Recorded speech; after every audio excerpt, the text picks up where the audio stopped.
Have you ever judged someone for the choices they made, without ever knowing what pushed them to the edge? What if the truth was more painful than fiction? And what if love came in the most unexpected disguise? This is the heart-wrenching story of Ayana, a young woman whose life was drowning in poverty, until she made a decision that shocked her entire town. She married a 70-year-old man. People whispered, laughed, and called her a gold digger. But 10 days later, when she uncovered a secret, everything changed. If this story moves you, don't forget to comment 0 if you didn't expect a twist, and share, and subscribe for more stories that will touch your soul. The rain had been relentless that day, washing away the last traces of autumn as the bitter bite of winter crept in. Ayana stood under a flickering streetlight, her coat thin, her shoes soaked, and her dreams drowned in a pool of unpaid bills and rejection letters. She was 23, young, beautiful, with eyes like melted chocolate and a spirit that had once been fire. But life had a cruel way of dimming even the brightest flames. Her mother was bedridden. Her younger brother had dropped out of school to work at a car wash, and their electricity had been shut off 2 nights ago. Jobs were scarce, kindness even scarcer, and every day felt like a slow walk through mud. She had no choice. Not anymore. It was on a Wednesday morning, while she stood in line at the food bank, that she overheard 2 old women whispering about Old Man Langston, the mysterious billionaire who lived in a forgotten manor at the edge of town. He's dying, they say. No children, no wife, just a mountain of money. He's looking for a companion, someone to marry him legally, leave her everything in his will. Ayana didn't want to eavesdrop, but the words clung to her like frostbite. Marry a 70-year-old man? The thought disgusted her, but so did starving. So did watching her mother cough through the night without heat. So did the way her brother's shoulders had begun to stoop like an old man's before he even turned 16. She waited 2 days. 2 long days filled with shame and desperation before she found herself at the iron gates of Langston Manor. The house loomed like a relic of another world, its stone walls draped in ivy, the windows dark and heavy. It felt cold even in the sunlight. She was ushered in by a butler named Arthur, a pale man with quiet eyes who spoke like the ticking of an old clock. "He's expecting you," he said, without needing to ask her name. Elliot Langston sat in a leather chair near a fireplace that barely burned. His silver hair was combed back, his face deeply lined, and his gaze was strange. Not cruel, not lecherous, just tired. "I won't sugarcoat this," he said. "I need a legal wife before I die. Doctors give me a few months. Maybe more, maybe less." Ayana's throat tightened. She could hear the wind howling through the cracks of the windows. "I will compensate you well. After I pass, you'll inherit everything. But until then, you live here, quietly. No demands, no expectations, just presence." He paused.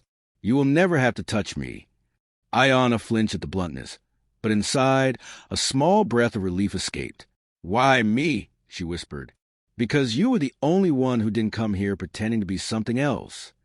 She hadn't realized she'd been watched, that her desperate hesitation, her trembling hands outside the gate, had been noticed. They married 2 days later. No dress, no guests, just a signature and the echo of a quiet, "I do." Her mother didn't understand. Her brother was too proud to look her in the eye. And Ayana cried herself to sleep that night, not out of regret, but out of something worse, emptiness. Elliot Langston was not what she expected. He was quiet, distant. He spent most of his time in the attic or his study, surrounded by books, always writing something down. He barely ate, barely spoke. Sometimes he'd just sit by the window, staring out like he was waiting for something or someone. Ayana tried to be invisible. She wandered the halls, too afraid to touch anything. Every room seemed to carry a ghost of something long gone. Portraits of people she didn't know, a nursery locked on the inside, a music room filled with silence. But one thing haunted her the most. Every night, without fail, Elliot would lock his study and disappear for hours. Sometimes she'd hear him cry. Sometimes she'd hear music playing softly, an old piano melody that made her heart ache for no reason. On the 10th night, The storm came. Lightning split the sky like broken glass. The manor groaned under the wind. Ayana couldn't sleep. Something about the sound of the storm. It felt familiar, like a memory she couldn't name. She left her room, barefoot, the cold marble numbing her feet. The hallway to Elliot's study was dimly lit. The door, for the first time, was ajar. She shouldn't have looked. But something inside her stirred, a need, not for money, not for answers, but for truth. The room smelled of old paper and pine wood. A fire crackled weakly. And Elliot wasn't there. But what she saw stopped her heart. A wall of photographs, hundreds, lined one side of the room. All of the same woman. Her, not just recent ones, but from when she was a child. On a swing, first day of school, at a birthday party she barely remembered, even one from her teenage years, sitting on a bench in a park, reading a book. A picture she never knew was taken. Ayana's legs trembled. Her breath hitched. "Why?" she whispered. Then she turned to the desk. A thick journal lay open, pages filled with Elliot's handwriting. And the last line on the open page read, "She doesn't remember me, but I've waited 19 years to find her again." Ayana, a poor young woman burdened with a sick mother and struggling brother, makes the heartbreaking decision to marry a 70-year-old billionaire, Elliot Langston, to save her family. 10 days into their silent marriage, she sneaks into his study during a storm and finds a wall covered in photos of herself. From childhood to present day, she reads his journal and sees a chilling line. "She doesn't remember me, but I've waited 19 years to find her again." Ayana staggered back on the desk, her pulse thundering in her ears. The storm outside had faded into a distant hum, but inside her, a hurricane had just begun. She stared at the words again. "She doesn't remember me, but I've waited 19 years to find her again." How? Why? Was he stalking her? Had she been watched her entire life? Her breath turned shallow as panic clawed up her throat. And then, quiet footsteps. She spun around.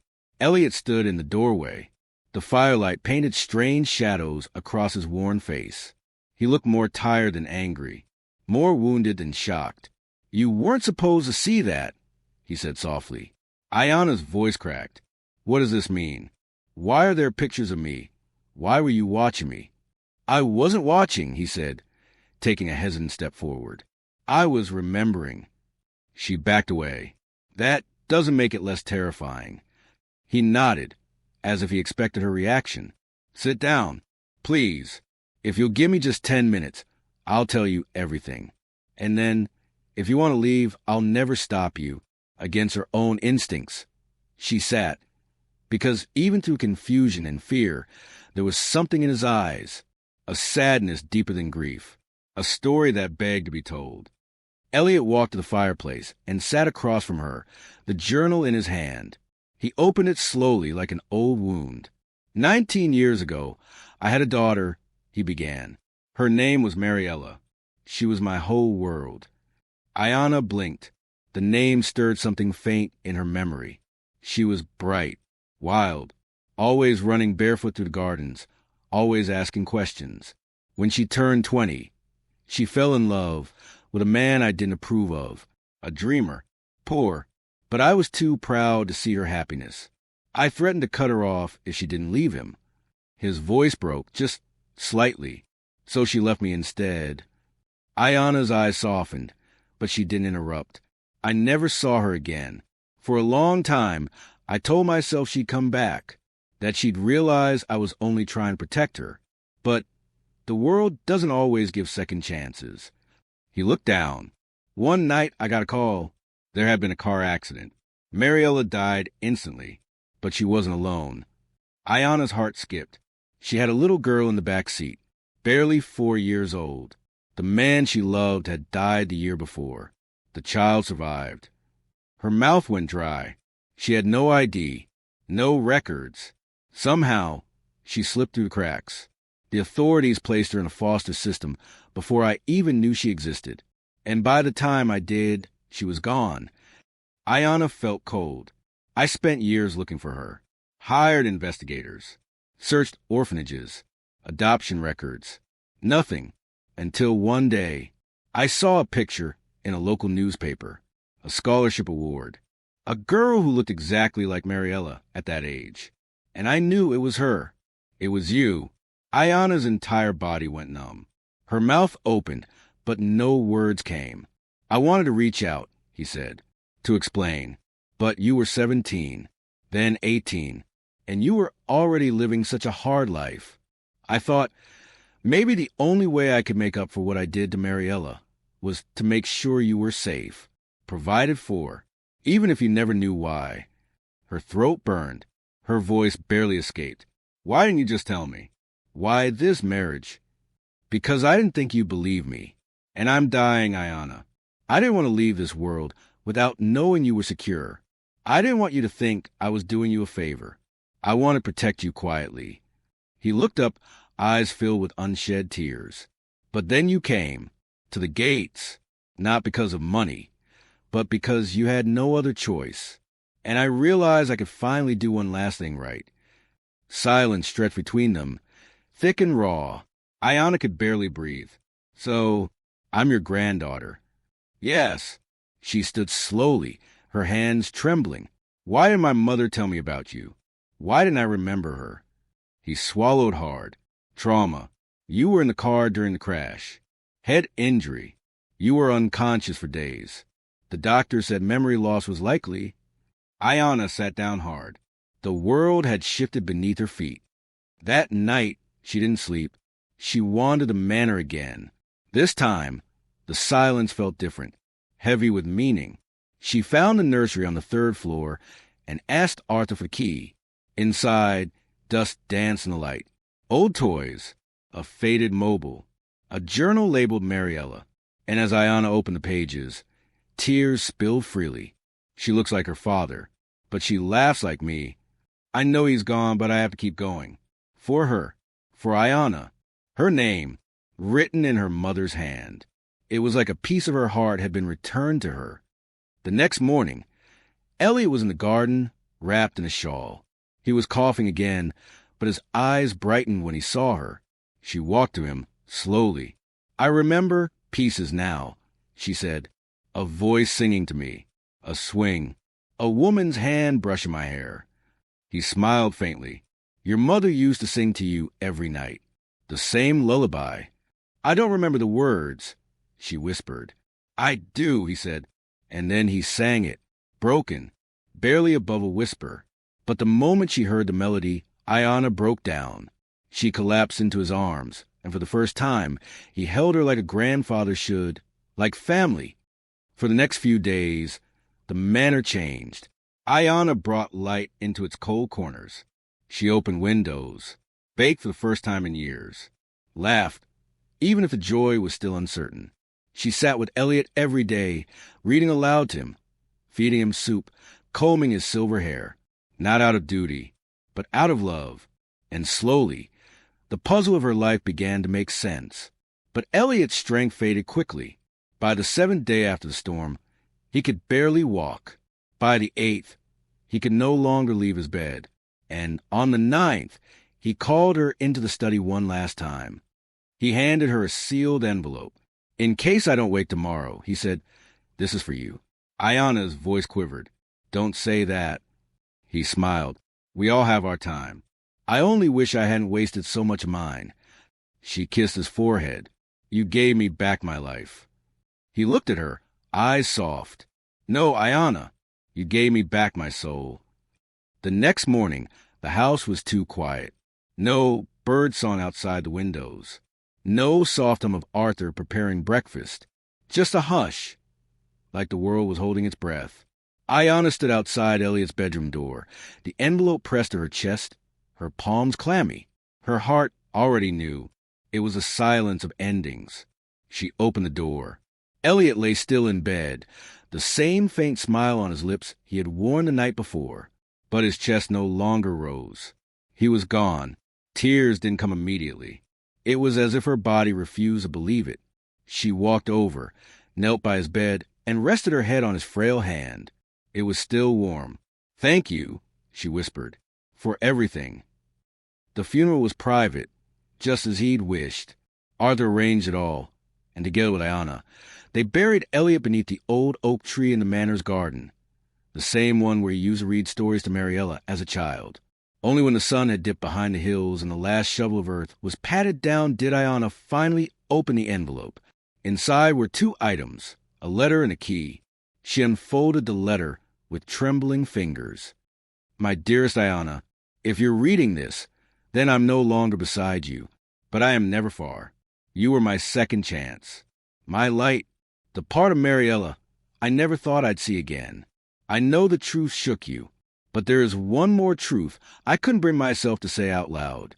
You weren't just abandoned to the foster system. You were taken, stolen, by someone who wanted to punish me for the choices I made. Someone from my past I thought I had buried. I found out too late, and by then, the trail had gone cold. But in the last year, I uncovered something disturbing. There's a room in this manor I locked up 20 years ago. You passed it many times. It's the door at the end of the West Wing hallway. This key opens it. Everything you need to know about me, about your mother's disappearance, and about your past is inside. Be strong, my darling. The truth is never easy, but you deserve to know it all. With all the love I never got to give, Elliot. Ayana stared at the key in her palm. The West Wing. She'd passed that door a dozen times. Always locked, always ignored. Arthur had once said it was just for storage, but clearly it was much more. That night, unable to rest, she lit a lantern and made her way down the long, shadowed corridor. The air turned colder with each step, as if the house itself was holding its breath again. She reached the door. It was made of old oak, iron-bound. Her fingers trembled as she inserted the key. Click! The door creaked open with a groan that echoed down the hallway. Inside, dust, darkness, and secrets. The room looked like a study, frozen in time. Thick velvet curtains blocked out the moonlight. Cobwebs blanketed the shelves. But the air held something more than age. It held memory. On the far wall hung a portrait. Ayana gasped. It was her mother, Mariella, painted in soft oils, holding a toddler in her arms. The child's face was turned toward the artist, half smiling. That child was Ayana. Below the painting was a set of filing cabinets and several leather-bound journals. Ayana opened the first drawer, and what she saw stole her breath. Photographs. Dozens of them. Some of Mariella with a man Ayana didn't recognize. Others of Ayana as a child. Some taken at parks, others from a distance. And some were clearly surveillance photos. There were reports, handwritten notes, dates, times, addresses. She read one aloud. Target spotted near Little Pines Children's Home. No sign of grandfather. Will continue to monitor. Her stomach turned. These weren't Elliot's files. They were someone else's. A man named Julian Cross. That name was scrawled across multiple folders. Julian Cross. Who was he? Ayana's hands trembled as she opened one of the journals. Elliot Langston ruined my life. He destroyed my father's company, crushed our name, and laughed while doing it. But now he will pay. Through her, Mariella, beautiful and foolish. I warned her to stay away from him. But she married his heir, that pathetic artist. When the artist died, I offered to help. I told her I could give the child a better life. She refused, called me a monster. So I took what was mine. Ayana is better off. Elliot will die never knowing she was so close. And she will never know where she came from. Ayana's vision blurred. Rage, disgust, and sorrow churned inside her. She flipped to the final page of the journal. But she's getting older. I can't risk her remembering too much. Maybe it's time to move her again. Somewhere far away. Somewhere Elliot would never look. She'll forget everything. Even her own name, if I have to make it so. Ayana dropped the book like it burned her. Her hands flew to her mouth. This man, Julian, had stolen her, erased her past, taken her from her dying mother's arms, and buried her identity. For revenge. She stumbled out of the room, gasping for breath, heart racing like it would explode. Arthur, she cried out into the echoing halls. Arthur. The butler appeared within seconds, alarm in his eyes. He took me. Julian Cross. He took me from my mother. Arthur's face darkened. Slowly, he nodded. I feared you'd find that, he said gently. It's true. You knew? I suspected. I was here when Julian came once. Years ago. Elliot chased him out. But after Mariella disappeared, Elliot never said his name again. We all believed he had something to do with it, but there was no proof. Ayana's voice cracked. He watched me grow up, like some possession. Arthur nodded grimly. Elliot searched for Julian until the day he died. Ayana's knees gave out, and Arthur caught her. It's over now, he whispered. He can't hurt you anymore. Elliot made sure of that. But deep in her heart, Ayana felt it. This wasn't over. Julian Cross had stolen her identity, her childhood, her mother's last moments, and he was still out there. That night, Ayana didn't sleep. She sat in Elliot's chair, by the fire, the portrait of Mariella above her, and she made a promise. I will find him, she whispered. I will finish what you started, and I will make sure no one else suffers because of him. But before she could act, something unexpected happened. A letter arrived in the mail. No return address. Just one line on the front. You opened the door, didn't you? Ayana's hands went cold. The past wasn't just haunting her. It was watching. The letter trembled in Ayana's fingers, as if it carried a pulse of its own. You opened the door, didn't you? No name. No return address. But that handwriting, it was smooth, deliberate, almost elegant. Cold. Arthur watched her from across the parlor, his eyes narrow with concern. You think it's really him? She asked, her voice barely above a whisper. Arthur nodded slowly. Julian always liked to play games. Ayana swallowed hard. She felt exposed, watched. Every shadow in the house suddenly felt alive, like it was breathing. She set the letter down and stood. I need to find him, she said. I need to end this. Arthur didn't stop her. Instead, he went to the mantel and pulled out a small wooden box. Inside were several keys, a USB drive, and a worn notebook. Elliot prepared for this, Arthur said, handing her the box. He hoped you'd never need it, but he feared you might. The USB drive contained Elliot's personal investigation, maps, bank transactions, and hidden camera footage. Julian Cross wasn't just hiding. He was running an underground identity operation. For years, he'd stolen children from vulnerable families, erasing their identities, and selling them to high-paying clients across borders. Ayana hadn't just been a revenge piece. She was part of something much bigger. He was still active, still destroying lives. Ayana stared at the screen, her heart sinking. One name stood out from the documents, the Haven, an orphanage, in the woods, outside Yorkshire. 2 days later, Ayana stood outside the Haven. The building was old, stone-walled, and surrounded by a thick forest. It looked innocent enough. Playground swings, chalk drawings on the walkway, but there was something eerily silent about it. Too quiet. She walked up the path, a small camera hidden in her coat. An elderly woman answered the door. Her smile was too wide. You're here for volunteering? She asked. Ayana nodded. Yes, Elliot Langston sent me. The woman's face froze. Just for a second, but it was enough. Come in, she said. Inside, children sat quietly at their desks, their movements robotic. No laughter, no joy. Ayana scanned the room. She noticed cameras in every corner. A little boy looked up at her with hollow eyes, then flinched when a man passed behind her. Something was very wrong. The elderly woman led her into a narrow hallway and opened a door. A study. Wait here. Mr. Cross will see you shortly. Ayana's blood ran cold. So he was here. He hadn't even tried to hide. The door clicked shut behind her. She looked around, dark with walls, floor-to-ceiling bookshelves, a heavy desk. And then she heard it. A voice. Still curious after all these years. Just like your mother. Ayana turned slowly. There he was. Julian Cross. Older than she remembered. But his eyes hadn't changed. Sharp, cold, calculating. He smiled, the kind of smile that slithered. You've grown, he said, much like she did, before she became difficult. Ayana's fist clenched. You took everything from me. Julian's smile didn't fade. I gave you a life, far better than the one Elliot would have offered. He was arrogant, dangerous. You used me to hurt him, she snapped. I used you because you were useful, he corrected. Ayana stepped forward. You can't keep doing this. I know what you're running here. I have proof. His voice dropped to a whisper. Do you really think you'll make it out of here?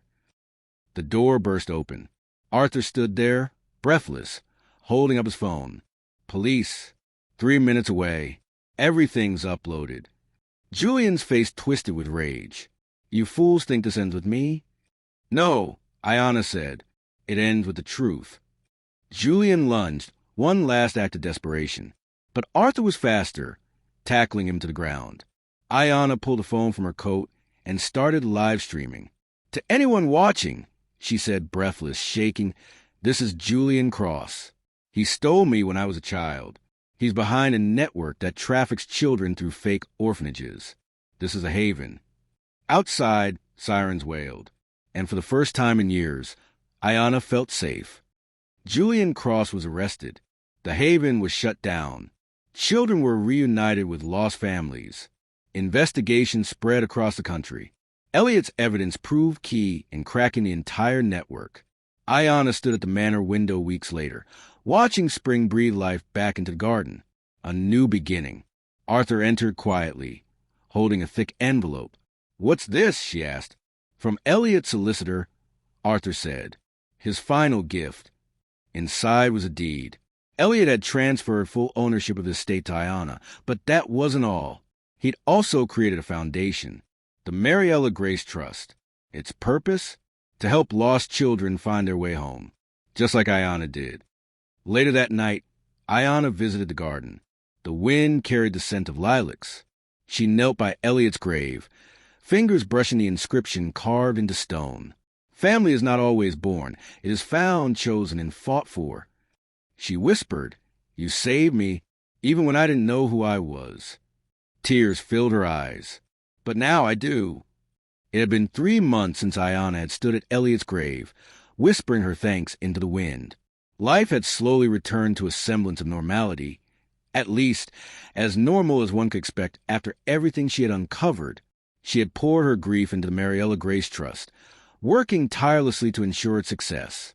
Children who had once been abandoned or trafficked were now being safely reunited with their families. The world was better, and Ayana was learning to heal. But then on a quiet evening, something changed. A knock at the door. Ayana turned from her desk, staring at the solid oak wood. She hadn't expected anyone, especially not at this hour. The manor had been peaceful, almost too still, since the upheaval. She set down her pen and walked toward the front door. Arthur? She called, expecting him to be the one to greet her. But when she opened the door, a woman stood there. The woman was young, maybe in her early 20s, with dark brown hair and striking green eyes. Her clothes were simple, but there was an air of elegance about her, a certain quiet dignity in the way she carried herself. I don't know if you'll remember me, the woman began, her voice barely above a whisper, but I'm looking for Ayana Langston. Ayana's heart skipped a beat. That name, it felt so familiar, yet so strange. I'm Ayana, she said, though she already knew this was no ordinary visitor. The woman hesitated, then stepped forward, holding a piece of folded paper. This is for you, she said, handing it over. Ayana took the letter, her fingers trembling. She could feel the weight of it, as if it carried the knowledge of something long hidden. She unfolded the paper and read aloud. To Ayana, you've come so far, my daughter. The truth is much darker than you realize.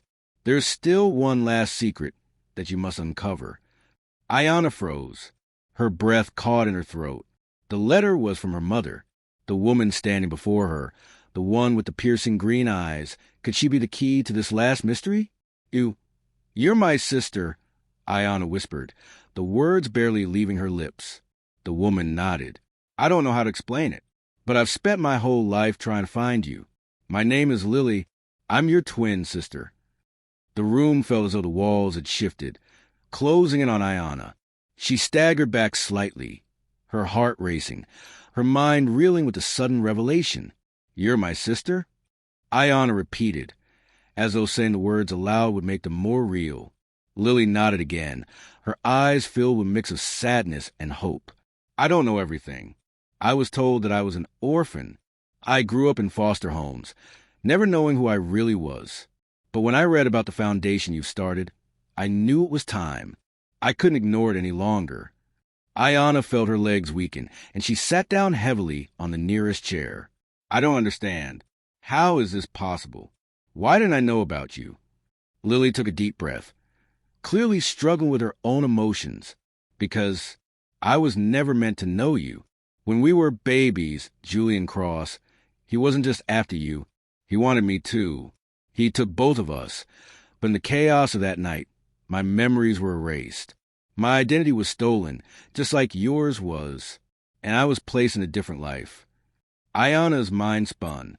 She had always believed her life had been a cruel twist of fate, that Elliot's decision to raise her had been an act of charity. She had always felt like an outsider, even in her own family.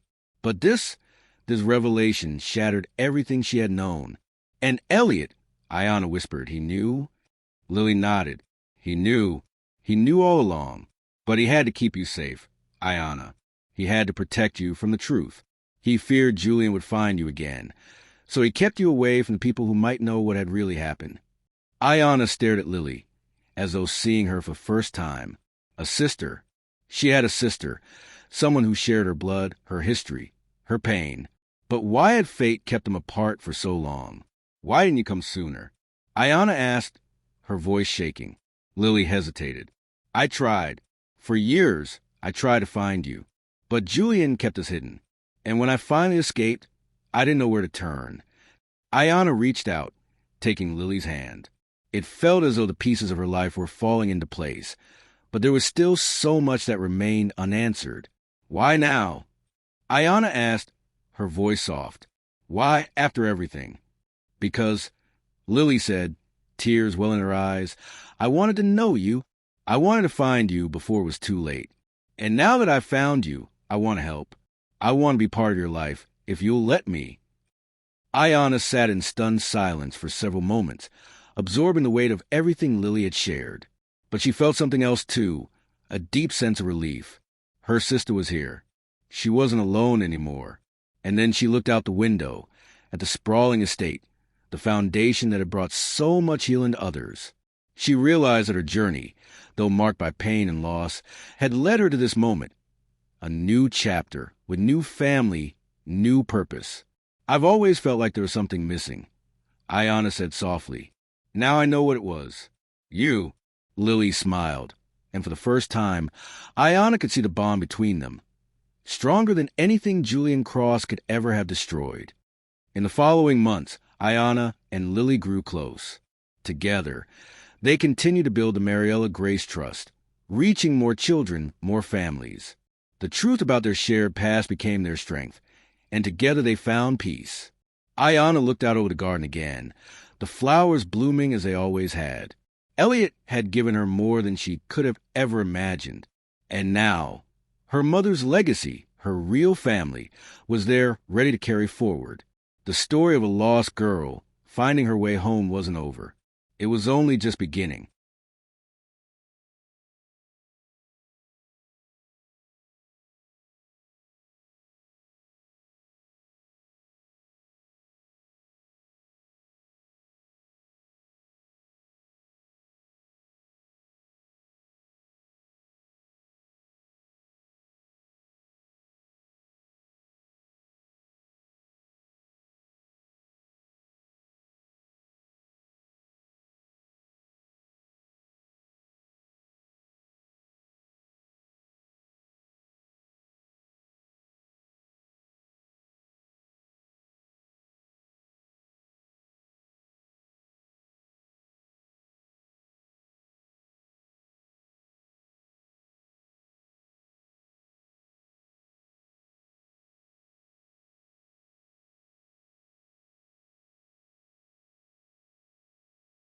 Thank you for joining us on this emotional and suspenseful journey. We hope this story has touched your heart and made you reflect on the strength of family and the power of truth. Don't forget to like, comment, and subscribe for more heartwarming tales. Stay tuned for the next story that will leave you speechless.